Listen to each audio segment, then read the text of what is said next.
ఏదైనా ఒక వ్యక్తి పోలీస్ కస్టడీలో కానీ ప్రిజన్లో కానీ ఏదైనా లా ఎన్ఫోర్సింగ్ ఏజెన్సీ చేతుల్లో ఉన్నప్పుడు మరణిస్తే దాన్ని మనం కస్టోడియల్ డెత్ అంటాము. కస్టోడియల్ డెత్స్ అనేవి ప్రధానంగా 3 రకాలుగా ఉంటాయి. అందులో మొదటిది హింస వల్ల లేదా థర్డ్ డిగ్రీ టార్చర్ వల్ల వ్యక్తి మరణించడం. అంటే ఇక్కడ విచారణ అధికారులు లేదా పోలీసులు ఒక వ్యక్తిని విచారణ కోసం పిలిపించి అతన్ని చిత్రహింసలకు గురి చేయడం వల్ల మరణిస్తే దాన్ని మనం కస్టోడియల్ డెత్ అంటాం. దీన్ని కస్టోడియల్ డెత్ కన్నా కస్టోడియల్ మర్డర్ అని చెప్పేసి అంటారు. రెండవది వైద్య సహాయం సరైన సమయంలో అందించకపోవడం. అంటే ఒక వ్యక్తిని తీసుకొని వచ్చినప్పుడు అతనికి వైద్యం కావాలి, ఆ వైద్యం అవసరం ఉన్నప్పుడు తగిన సమయంలో అతనికి అందించకపోవడం వల్ల మరణిస్తే దాన్ని కూడా మనం కస్టోడియల్ డెత్ అని చెప్పేసి అంటాం. మూడవది సహజ మరణం. ఏదైనా ఒక వ్యక్తి విచారణ కోసం అని చెప్పేసి ఈ ఇన్వెస్టిగేటివ్ ఆఫీసర్స్ ముందు ప్రజెంట్ అయినప్పుడు సహజంగానే అతను మరణించిన దాన్ని మనం కస్టోడియల్ డెత్ కిందనే అభివర్ణిస్తాం. ఈ మూడిటిలో కస్టోడియల్ మర్డర్ అనేది చాలా క్రూరమైన చర్య. ఎవరైనా సరే కస్టోడియల్ డెత్లో చనిపోతే అది NHRC నేషనల్ హ్యూమన్ రైట్స్ కమిషన్కి తెలియజేయాలి. ఈ కస్టోడియల్ డెత్స్కి సంబంధించి సుప్రీంకోర్టు కొన్ని కీలకమైన జడ్జిమెంట్స్ ఇచ్చింది. అందులో ముఖ్యమైనది DK Basu versus state of West Bengal. ఈ DK Basu versus state of West Bengal జడ్జిమెంట్లో సుప్రీంకోర్టు ఏం చెప్తుందంటే పోలీస్ అధికారులు ఎవరైతే విచారిస్తున్నారో వాళ్ళ నేమ్ బ్యాచ్ అనేది చాలా క్లియర్గా ఉండాలి అని చెప్పేసి. దాని తర్వాత ఎవరైతే విచారణ కోసం ఆ వ్యక్తిని తీసుకొని రాబడుతున్నారో ఆ వ్యక్తి యొక్క బంధువులకు కానీ ఫ్యామిలీకి కానీ వెంటనే ఇంటిమేట్ చేయాలి.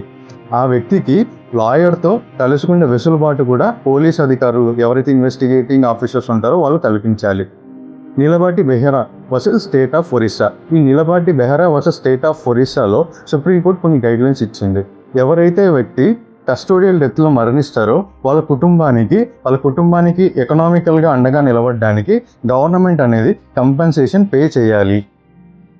విచారణలో ఉన్న వ్యక్తులకి కూడా రాజ్యాంగం కొన్ని ప్రాథమిక హక్కుల్ని కలుగజేసింది. ఇందులో ముఖ్యమైనవి article 20, article 21, article 22 and article 32. ఇందులో ఆర్టికల్ 20 క్లాస్ 3 ఏం చెప్తుందంటే విచారణలో ఉన్న వ్యక్తులు విచారణ అధికారులు వాళ్ళని బలవంత పెట్టి చిత్రహింసలకు గురి చేసి వాళ్ళ తప్పును ఒప్పుకుండేలా, వాళ్ళు చేయని తప్పును కూడా ఒప్పుకుండేలా మాత్రం చేయకూడదు. Article 21 right to life and personal dignity. Article 21 right to లైఫ్లో ఏం చెప్తుందంటే విచారణలో ఉన్న క్షణంలో వాళ్ళు కూడా మనుషులే, వాళ్ళని కూడా మనుషులాగానే ట్రీట్ చేయాలి, వాళ్ళకు కూడా ఒక డిగ్నిటీ ఉంటుంది కాబట్టి ఆ డిగ్నిటీ అనేది మెయింటైన్ చేయాలి విచారణ అధికారులు అనేది చెప్తుంది. ఆర్టికల్ 22 ఏం చెప్తుందంటే విచారణకు తీసుకొని రాబడిన వ్యక్తి యొక్క డీటెయిల్స్ వాళ్ళ ఫ్యామిలీకి తెలియజేయాలి, అలానే అతన్ని లాయర్తో కన్సల్ట్ అయ్యే ఛాన్స్ కలగజేయాలి, అలానే జ్యుడిషియల్ మ్యాజిస్ట్రేట్ ముందు 24 గంటల్లో ప్రొడ్యూస్ చేయాలి. ఆర్టికల్ 32 ఏం చెప్తుందంటే ఈ పైన ఆర్టికల్స్ ఏవైనా సరే భంగం కలిగితే వాళ్ళు డైరెక్ట్గా హైకోర్టుకు కానీ సుప్రీంకోర్టుకు కానీ వెళ్ళే అధికారం కలగజేస్తుంది. ఏదైనా వ్యక్తి కస్టడీలో మరణిస్తే జ్యుడిషియరీ అనేది దాని విచారణకి ఆదేశిస్తుంది. అందులో భాగంగా ఇన్వెస్టిగేటివ్ ఆఫీసర్ కనుక ఒక కస్టోడియల్ డెత్కి కనుక కారణమవుతే BNS భారతీయ న్యాయ సమితి సెక్షన్ 103 ప్రకారం అతనికి డెత్ పెనాల్టీ లేదా లైఫ్ ఇంప్రిజన్మెంట్ విధించవచ్చు.